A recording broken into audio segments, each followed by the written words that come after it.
Hello students, इस video का topic है लामी थ्योरम यानी लामी का प्रमेय। देखिए, लामी का जो प्रमेय है वो तीन बलों के लिए प्रयोग किया जाता है, ये यूज़ किया जाता है, या ये कहें लामी का प्रमेय तीन बलों के लिए होता है। तो क्या होता है लामी का प्रमेय और क्या है स्टेटमेंट लामी के प्रमेय की? अगर एक पॉइंट पर तीन बल इस तरीके से लगे हों कि वो साम्यावस्था में हो। एक पॉइंट है, इसके ऊपर क्या लगे हैं? तीन फोर्स लगे हैं, जैसे P, Q एंड R, और क्या बोला है कि तीनों ही साम्यावस्था में होंगे। और मान लेते हैं इनके बीच एंगल, इसके बीच ये है अल्फा, ये है बीटा और ये क्या है? गामा है। तो क्या कहता है लामी का प्रमेय? ये तीनों क्या है? साम्यावस्था में है यानी संतुलन में है। तो हर एक फोर्स अदर टू फोर्स यानी P की अगर बात करी आपने तो क्या बचा? Q और R। अदर टू फोर्स के बीच का जो एंगल है उसकी साइन के डायरेक्टली प्रोपोर्शनल होगा, उसकी साइन के डायरेक्टली प्रोपोर्शनल होगा। बात समझ में आ रही है? अगर Q की बात करें तो अदर टू फोर्स क्या है? P एंड R के बीच क्या है? ये साइन बीटा। अगर R की बात करें तो साइन गामा, डायरेक्टली प्रोपोर्शनल होगा। इस तरीके से। दूसरे तरीके से कैसे दे सकते हैं स्टेटमेंट, यानी दूसरा तरीका क्या है स्टेटमेंट देने का? क्या कि किसी एक पॉइंट पर अगर कोप्लेनर और कॉन्करेंट फोर्स, तीन कोप्लेनर और कॉन्करेंट फोर्स इस प्रकार लगे हों कि तीनों संतुलन में हो, सो हर एक फोर्स और अदर टू फोर्स के बीच की साइन का जो रेशो होगा वो कांस्टेंट होगा। जैसे क्या होगा? Q अपॉन साइन बीटा और R अपॉन साइन गामा, इस तरीके से। और ये पूरा स्टेटमेंट जो बनता है, पूरी इक्वेशन क्या बनती है इसकी? P अपॉन साइन अल्फा बराबर Q अपॉन साइन बीटा बराबर R अपॉन साइन गामा, इस तरीके से। अब हम इसको करते हैं सत्यापित, यानी लामी के प्रमेय को सत्यापित करते हैं। डिप्लोमा एग्जाम में ये 8 नंबर का क्वेश्चन आता है और कॉम्पिटिटिव एग्जाम में इससे 2 से 3 सवाल पूछे जाते हैं। ठीक है, तो चलिए क्या करते हैं, सबसे पहले ये तीन फोर्स हम कंसीडर करेंगे। तीन फोर्स है हमारे पास, कौन कौन से? P और Q, ठीक है, और तीसरा फोर्स है हमारे पास R।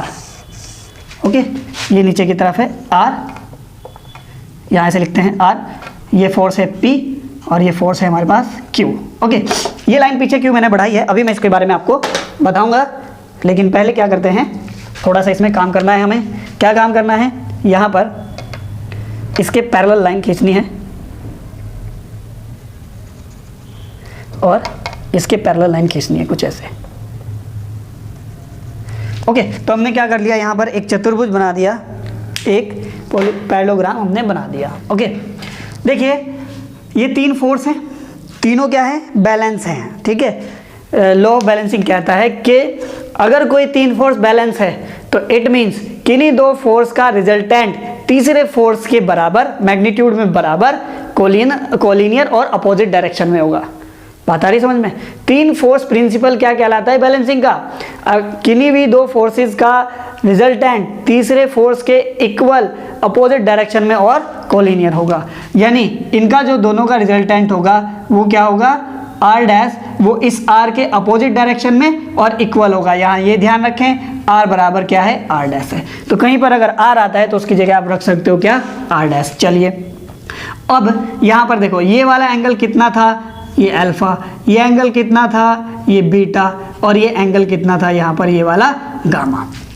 ठीक है, अब आप यहाँ पर जो सत्यापन करोगे, देखो क्या टारगेट है? P अपॉन साइन अल्फा बराबर Q अपॉन साइन बीटा और बराबर R अपॉन साइन गामा आपने सत्यापित करना है।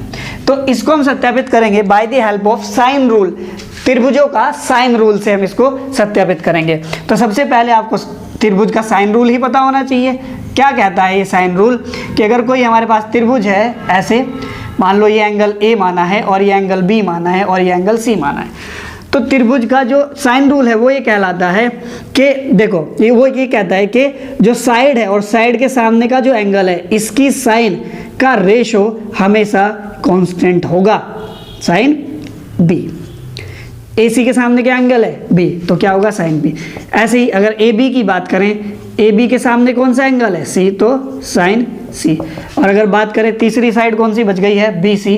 BC की बात करें तो BC के सामने का एंगल क्या है? Sine A। तो ये है साइन रूल, त्रिभुजों का साइन रूल। इसी से हम क्या करेंगे, इसको सत्यापित करेंगे। लेकिन उसके लिए हमें क्या होना चाहिए, हमारे पास ट्रायंगल होना चाहिए और उस ट्रायंगल के तीनों ही एंगल हमारे पास होने चाहिए। तो ये ट्रायंगल हम बना लेते हैं, मान लेते हैं ये ए है, ये बी है और ये सी है और ये यहाँ पर डी है। तो ट्रायंगल ए बी और सी की अगर बात करें, इस ट्रायंगल को मैं यहाँ बनाता हूँ बच्चों, ताकि थोड़ी सी आसानी रहे आप लोगों को समझने में। ओके, ये क्या है, A point, this is B and this is C. ठीक है, चलिए, तो ये वाला एंगल क्या आप मुझे बता सकते हो, ये वाला एंगल कितना है? अब थोड़ा सा यहाँ पर डायग्राम को देखें, देखिए इस तरीके से है, सॉरी, ये एंगल कितना है, this angle is alpha. Okay, अगर आप ये वाली लाइन बढ़ा रहे हो पूरी, तो आपको ये पता होगा कि पूरा एंगल कितना होगा, 180 होगा या नहीं होगा?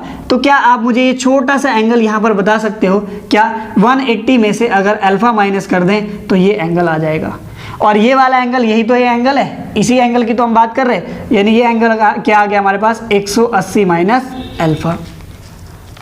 ठीक है, अगर आप बात करो इस सी की, किसकी, इस सी की, तो थोड़ा सा ध्यान से एक और चीज समझना, जो BC लाइन है मैं इसको बना रहा हूँ, AD जो लाइन है मैं इसको बना रहा हूँ, इनमें जो ये R वाली लाइन है मैं इसको बना रहा हूँ। कौन सा एंगल चाहिए, कौन सा एंगल चाहिए? ये एंगल चाहिए, ये वाला एंगल चाहिए, चाहिए या नहीं चाहिए बताइए? अगर आपके पास ये एंगल हो तो ये एंगल और ये एंगल बराबर है या नहीं है, बताइए, बराबर होंगे या नहीं होंगे? और ये एंगल आप थोड़ा सा ध्यान से अगर देखें, ये टोटल एंगल कितना है, 180। आपको ये चाहिए, ये, तो अगर आप इस पूरे में से ये एंगल माइनस कर दें, 180 में से ये छोटा सा एंगल जो कि क्या है, बीटा, क्या आपके पास एंगल आ जाएगा? ठीक है, तो ये क्या आ गया, 180 माइनस बीटा, और ये एंगल बराबर है, तो ये भी क्या होगा, 180 माइनस बीटा। यानी दूसरा एंगल भी हमारे पास आ गया 180 माइनस बीटा। और बस दो एंगल हमें चाहिए किसी ट्रायंगल के, तीसरा एंगल हम निकाल सकते हैं। कैसे निकालेंगे, देखो, तीसरा एंगल आपको चाहिए बच्चों, कौन सा? एंगल CBA आपको चाहिए, CBA आपको चाहिए, एंगल CBA आपको चाहिए। तो क्या करेंगे, देखिए, ट्रायंगल है, ट्रायंगल के तीनों एंगल का सम कितना होता है, 180। आप 180 में से क्या करो, ये दोनों एंगल जोड़ करके घटा दो, यानी 180 minus alpha plus 180 minus beta. तो आप जब ये ब्रैकेट ओपन करोगे तो ये एंगल होगा CBA, एंगल होगा CBA, 180 कैंसिल आउट हो जाएगा। ठीक है, minus minus plus cancel out हो जाएगा, माइनस माइनस प्लस करेंगे तो क्या हो जाएगा, अल्फा, और ये भी क्या हो जाएगा, प्लस बीटा, और बचेगा क्या, ओनली 180। लेकिन फिलहाल दो पैरामीटर लिख रहे हैं तो हमें थोड़ा सा यहाँ पर क्या हो रहा है, दिक्कत हो रही है। तो अगर ये दिक्कत हमें हटानी है तो आप मुझे बताओ, अल्फा, बीटा और गामा तीनों का सम क्या होगा? Alpha plus beta plus gamma, तीनों का अगर ऐड कर दें तो क्या 360 नहीं हो रहा है? क्या 360 नहीं हो रहा है? देखना, अल्फा, बीटा और गामा तीनों को जोड़े 360 हो रहा है, नहीं हो रहा है? ठीक है, इस गामा को इधर लेके जाते हैं। अल्फा प्लस बीटा क्या है, alpha plus beta, alpha plus beta की वैल्यू अगर इसमें रख दें तो एंगल CBA निकल के आ रहा है, नहीं आ रहा है, बताइए, बताइए क्या है? अल्फा प्लस बीटा की वैल्यू 360 माइनस गामा, और क्या लिखा है भाई, माइनस 180। तो 360 में से 180 घटाएंगे तो क्या बचेगा, 180। तो क्या आ गया एंगल यहाँ पर, ये वाला एंगल क्या आ गया हमारे पास, 180 माइनस गामा आ गया या नहीं आ गया? तो अब बस बहुत simple, applying sine rule in triangle ABC, A, B और C। थोड़ा सा आप मुझे ये बताओ, ये AC वाली लाइन किसको रिप्रेजेंट कर रही है, R डैश को रिप्रेजेंट कर रही है, नहीं कर रही है? ये जो AB वाली लाइन है ये किसको रिप्रेजेंट कर रही है, Q को रिप्रेजेंट कर रही है, नहीं कर रही है? जो BC वाली लाइन है, क्योंकि ये दोनों लाइन क्या है, बराबर और पैरेलल हैं, तो इसको क्या लिख सकते हैं, P लिख सकते हैं, नहीं लिख सकते हैं? तो साइन रूल जब आप अप्लाई करोगे कौन से ट्रायंगल में, इस ट्रायंगल में, तो देखो AC के सामने एंगल क्या लिख रहा है, 180 माइनस गामा लिख रहा है, नहीं लिख रहा है? क्या ये साइन में आएगा, क्या बिल्कुल आएगा, मैंने भी बताया था sine rule is equal to AB, या पहले क्या लिखें, चलो AB लिख लेते हैं, AB के सामने देखना, AB के सामने कौन सा एंगल लिख रहा है, ये लिख रहा है, नहीं लिख रहा है, साइन 180 माइनस बीटा।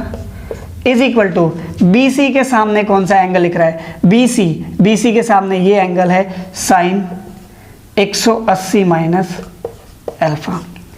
ठीक है, अभी यहाँ पर देखो ए सी की जगह क्या रख सकते हो आप, ए सी कहाँ पर है, ए सी की जगह आर डैश या आर डैश या आर लिख सकते हैं। एक साइन 180 माइनस, देखो यहाँ पर जो एंगल होता है 180 अगर माइनस है तो साइन का साइन रह जाता है और जो एंगल होता है एज इट इज आता रहता है। ये आपको पता ही है, नहीं पता है? तो ए बी की जगह क्या आ गया, ए बी की जगह क्या आ गया, क्यू, और साइन 180 माइनस बीटा की वजह से क्या आएगा, साइन बीटा आएगा डायरेक्ट। बी सी की जगह क्या आएगा, बी सी की जगह आएगा पी, और साइन 180 माइनस की वजह से आ जाएगा डायरेक्ट साइन अल्फा। ये इक्वेशन यानी लामी के थ्योरम जो है वो सत्यापित हो गई। मुझे लगता है आपको ये अच्छे से समझ में आ गई होगी। इससे रिलेटेड जितने भी सारे टॉपिक्स हैं वो आप अगली वीडियो में समझिएगा, क्योंकि बहुत इंपॉर्टेंट है कॉम्पिटिटिव एग्जाम के लिए भी और आपके सेमेस्टर एग्जाम के लिए भी। मिलते हैं नेक्स्ट वीडियो में। Thank you.